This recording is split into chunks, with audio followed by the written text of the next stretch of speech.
موضوعنا اليوم حساس جدا. معك كاش وبدك تودعه بالبنك مشان تحافظ عليه أو مشان تاخد تمويل لتكبر شغلك، بس هل سألت نفسك عن قرشك اللي دخل البنك وين ببات بالليالي؟ شو عم يعمل بوقت الفراغ؟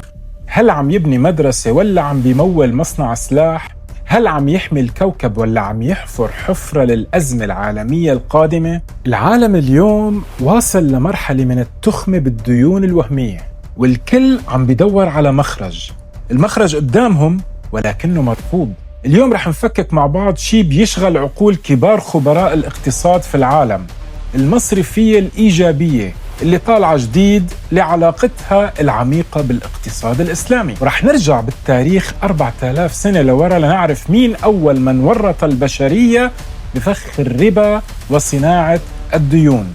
وطبعا بنهاية هالحلقة بدنا نجاوب على كم من تعليق مثل الحلقة الماضية، فجهز قهوتك وركز معي بليرتين، لأنه الكلام اليوم بمس جيبتك، مستقبلك وآخرتك.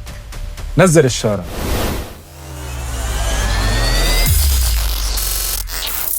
أهلا وسهلا فيكم بحلقة جديدة من حلقات معلومة بليرتين. قبل ما نغوص بموضوع اليوم الدسم جدا وانسى، يعجز اللسان عن التعبير عن مدى سعادتي بتفاعلكم القوي على الحلقة الماضية واللي قبلها، اللي كشفوا الستار عن معلومات خطيرة بتخص عقود الفرنشايز والوكيل المحلي. لو ما شفت الحلقتين لهلأ وكنت أول مرة بتشوفني، يا ريت تتابعني، وبعد هي الحلقة روح شوفهم، ما بتندم. بدأت القناة تتعافى ولله الحمد بعد دعمكم الجبار، فاستمروا. بسم الله. خلال السنوات الأخيرة طلع مصطلح عند الغرب عم يكتسح الأسواق اسمه Positive Impact Banking أو مصرفية الأثر الإيجابي. شو يعني هذا الكلام؟ ببساطة هذا توجه مالي جديد بيقلك البنك ما بيصير يكتفي بأنه يحقق ربح مالي وبس، وما بيصير يكتفي بأنه ما يضر. هذا النظام بيشترط أنه أي دولار بيطلع من البنك لازم يكون له أثر إيجابي ملموس وقابل للقياس على البيئة، المجتمع والاقتصاد الحقيقي. هذا النظام بيقوم على 3 ركائز أساسية. الأولى تمويل موجه للأثر، يعني الفلوس بتروح لمشاريع طاقة متجددة، تعليم، صحة، أو دعم مشاريع صغيرة بتخلق فرص عمل حقيقية. الثانية تجاوز الفلترة السلبية. البنوك الأخلاقية التقليدية كانت بس بتتجنب تمويل قطاع ضار مثل التبغ أو الأسلحة. المصرفية الإيجابية بتروح خطوة أبعد من هيك، هي بتبادر وبتبحث بنشاط عن المشروع اللي بيعمل تغيير حقيقي. أما الثالثة فهي الشفافية المطلقة.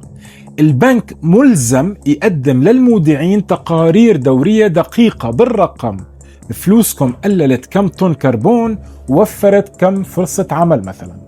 طيب شو علاقتها بالإسلام يا أمين؟ طيب إذا كنت مطلع على الاقتصاد الإسلامي رح تبتسم فورا وتحس بشي غريب. في هي الحلقة عملتها بالزمانات عن الاقتصاد الإسلامي، شوفوها. نرجع لموضوعنا. هذا الكلام اللي عم يحكيه الغرب اليوم كلغة حديثة للاستدامة هو بالضبط بالمقاس الجوهر والفلسفة اللي قام عليها الاقتصاد الإسلامي من 1400 سنة. تعالوا نفكك التقاطع الرهيب هذا. أولا، مقاصد الشريعة والأثر. البوصلة في الاقتصاد الإسلامي هي جلب المصالح ودرء المفاسد، وقاعدة لا ضرر ولا ضرار. هذا هو نفسه مفهوم الأثر الإيجابي المقاس. 2. الارتباط بالاقتصاد الحقيقي. التمويل الإسلامي بيشترط دائما وجود أصل حقيقي ملموس، بضاعة، عقار، مشروع قائم. ممنوع تبيع الهوى، ممنوع تعمل مضاربات ورقية بحتة، وهذا بالضبط اللي بتنادي فيه مصرفية الأثر الإيجابي. 3.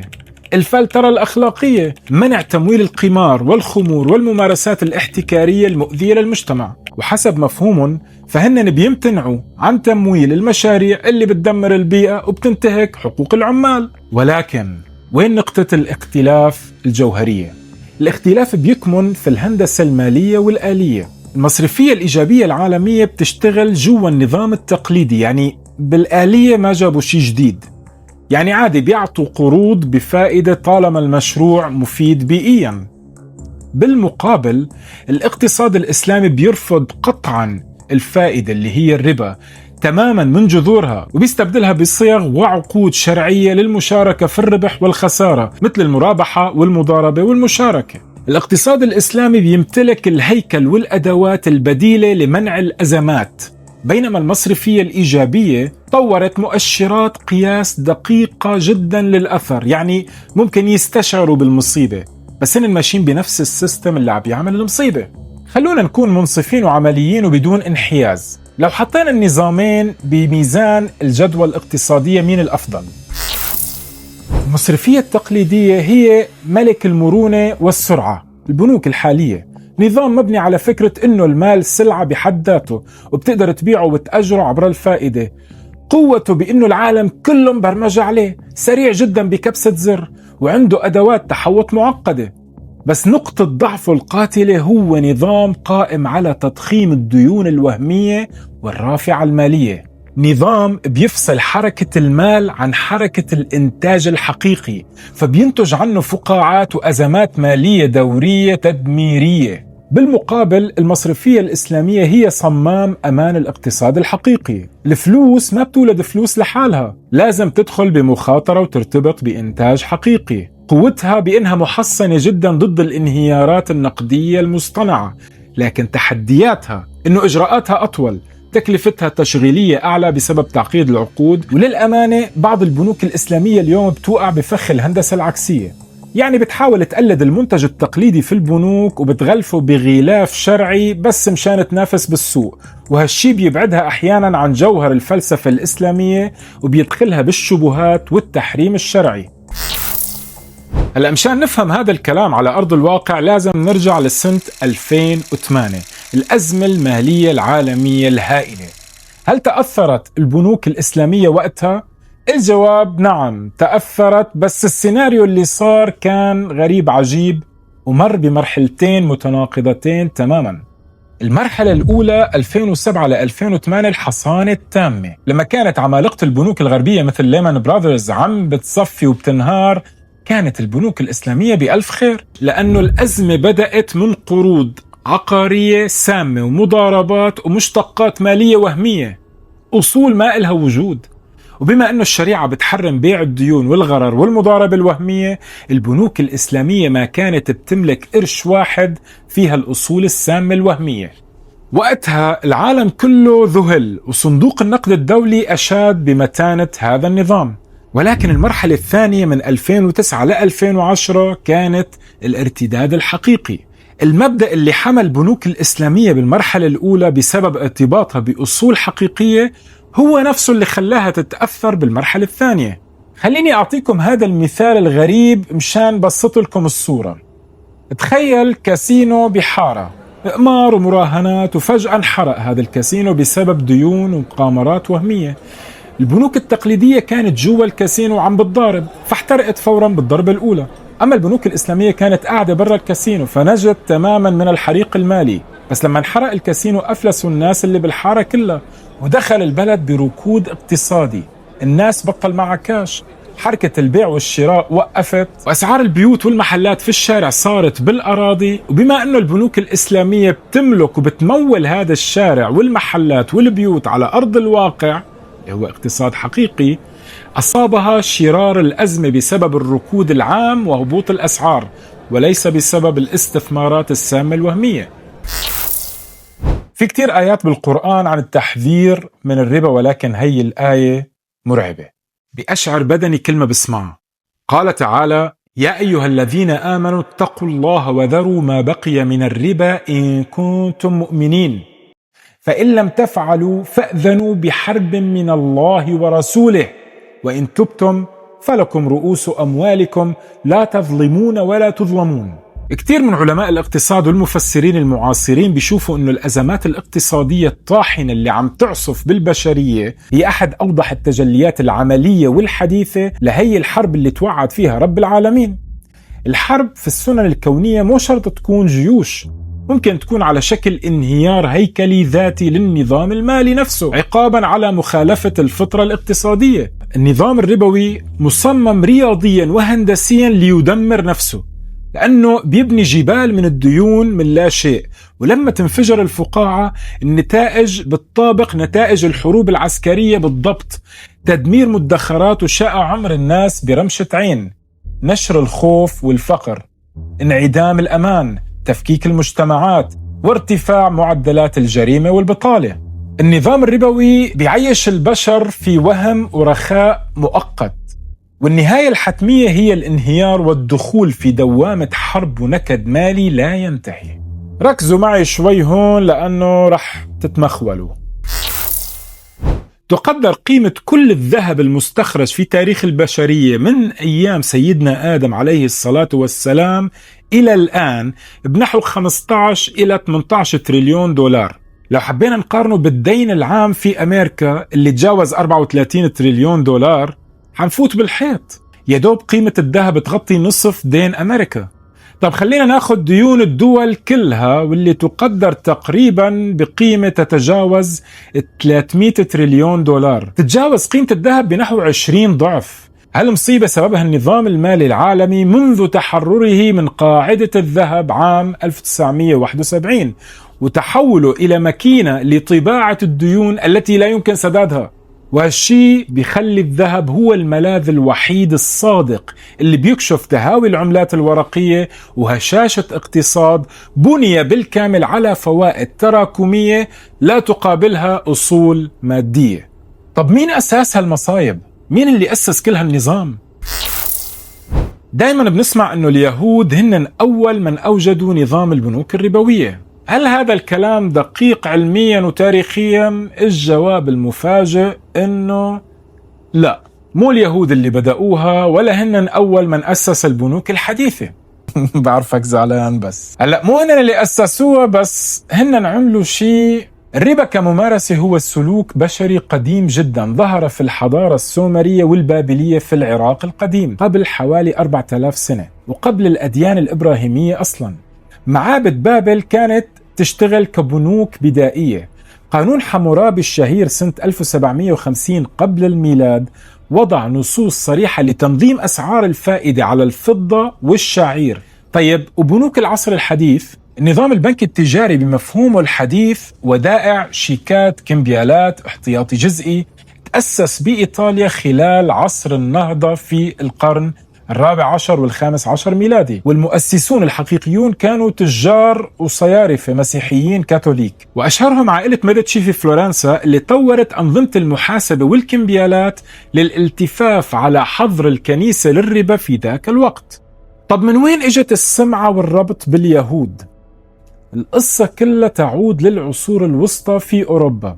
الكنيسة الكاثوليكية كانت تحرم الربا تحريما قاطعا على المسيحيين، وبنفس الوقت الملوك والحكام في أوروبا ضيقوا الخناق على اليهود ومنعوهم من امتلاك أراضي الزراعية أو الدخول في الوظائف الحكومية والنقابات المهنية. بالمقابل، الشريعة اليهودية في العهد القديم تحظر على اليهودي إقراض أخيه اليهودي بفائدة، ولكنها بتسمح له ياخد فائدة عند إقراض غير اليهودي. فشو عملوا العكاريت؟ ما ضل قدامهم طريقة للعيش إلا التجارة بالعملات والإقراض.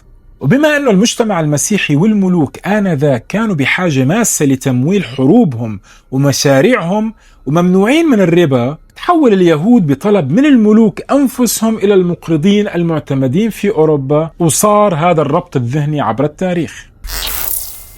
مشان نثبت أنه الموضوع مو شعارات وأنه النظام الأخلاقي الحقيقي قابل للحياة حتى في قلب أوروبا، هل تعلم عزيزي أنه في بنوك غربية طبقت هذا الكلام ونجت من أزمة 2008 ولساتها ناجحة وعم تزدهر ليومنا هاد؟ نعم يا صديقي العزيز، في عنا نموذجين مشهورين جدا. الأول بنك GLS، هو بنك ألماني أسسه غير مسلمين بالسبعينات، بيتبع الصيرفة الأخلاقية بحذافيرها. هذا البنك بيمنع تماما الدخول في المضاربات والمشتقات الوهمية، تماما مثل تحريم الغرر وبيع الديون، وبوجه الفلوس فقط للاقتصاد الحقيقي، طاقة متجددة، مدارس، مستشفيات. بأزمة 2008 نجا هذا البنك وحقق أرباح قياسية، واليوم حجم أصوله تقدر بمليارات اليوروهات مع التوجه الأخضر في أوروبا. أما الثاني فهو بنك جاك التعاوني السويدي. هذا بنك عجيب للأمانة وبيشتغل بطريقة غريبة، قائم على نظام تعاوني 100%، ما بيعطي فائدة على الودائع ولا بياخد فائدة على القروض، صفر فائدة. بيعتمد على نظام نقاط ادخار ورسوم إدارية ثابتة لتغطية التكاليف، بيشبه فكرة القرض الحسن التكافلي عنا.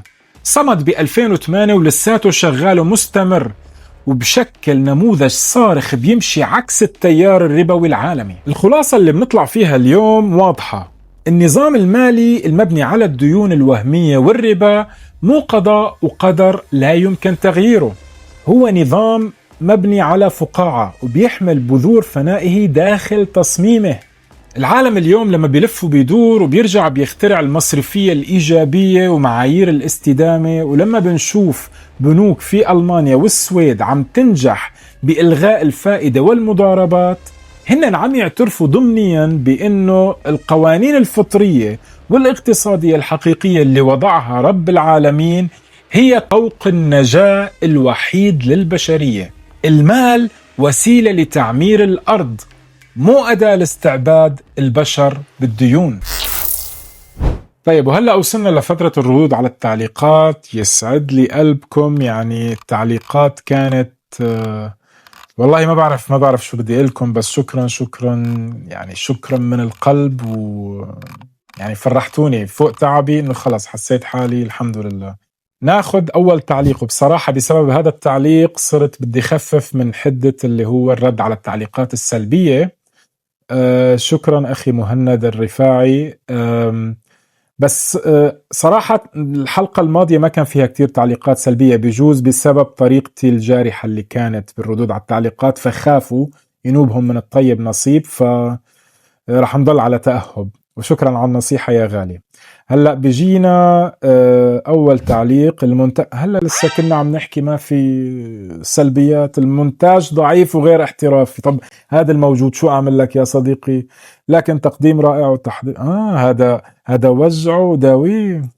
شوف يا صاحبي، أنا محتواي علمي، يعني الحلقة الماضية كانت عم تحكي عن القوائم المالية وطريقة هذا. أنا بدي أقعد مع المنتج فهمه إنه حط لي هالرقم مع هذا وهي القوائم المالية، ما رح يفهم علي للصبح.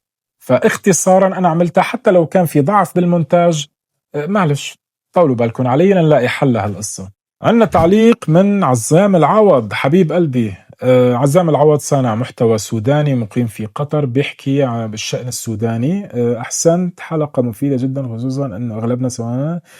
بس لو الخسائر والاستغلال بالطريقة البشعة، شو اللي جابرهم على الاستمرار؟ هلأ عادة اللي بيجيب هي العلامات التجارية بيكون دفع كتير وكسب كتير، وبفكر انه هي الازمه فتره وبتعدي، بجوز ازمه وبتعدي.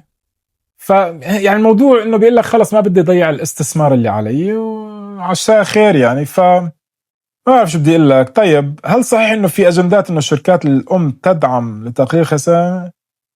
بلا نجاوب، خليني ساكت احسن. هذا التعليق بيقول لك بالعكس، انا ما ادري وين المشكله عندك، يعني المشروع ناجح، معايير عالميه عاليه وسمعه، يفترض اللي بياخذ الفرنشايز يحافظ على المعايير المذكوره. طبعا اوكي، بس هدول المطاعم الاجنبيه الضخمه جدا مش كلهم بيشترطوا على الوكيل انه مثلا يشتري اللحمه من فقط هي الدوله، يشتري الخس من هي الدوله او من هذا المورد، مو بكيفه انه خلص انت عم تاخده بس نحن اللي عم نقول لك وين تشتري وين تبيع. مشان هيك حكينا موظف برتبه مالك. بينما مثلا الفرنشايزات العربيه ما بتروح تشترط انه لا بدك تشتري الخس من الاردن والطماطم من سوريا، لا ما في هيك شيء. خلص انه اهم شيء يكون هي المعايير اللي انت عم تستخدمها. هلا في عنا هذا التعليق طبعا الاخت نجاة من قدامى الداعمين لمحتواي، الله يقويها ويسعدها يا رب. طيب، هيك شغل فرد عضلات حبيت بس حطه، يعني انا عادة ما بحب منفخ بحالي، بس انه يلا معلش. لا باس كلام 100% صح، الله يقويك. وبدنا فيديوهات اكتر، ترقبوا يعني محتوى صعب لكم قديش هو قوي، بس استنوا. حبيت التعليقات اللي هو مين اللي جاي من الشورتس، مين اللي جاي من ريل الانستا والدعم اللذيذ، فانبسطت والله كتير كانت تعليقاتكم جميلة جدا، الله يسعدكم. بتمنى تكون الحلقة قدمت لك زاوية رؤية جديدة ومختلفة. ناطر رأيكم بالتعليقات، ويا ريت نتناقش بكل احترام وموضوعية مثل ما صار بآخر حلقة. ما تنسوا تشاركوا القناة مع أصحابكم، تشوفوا الحلقتين الماضيات لأنهم خياليات. وهي هي سلامة.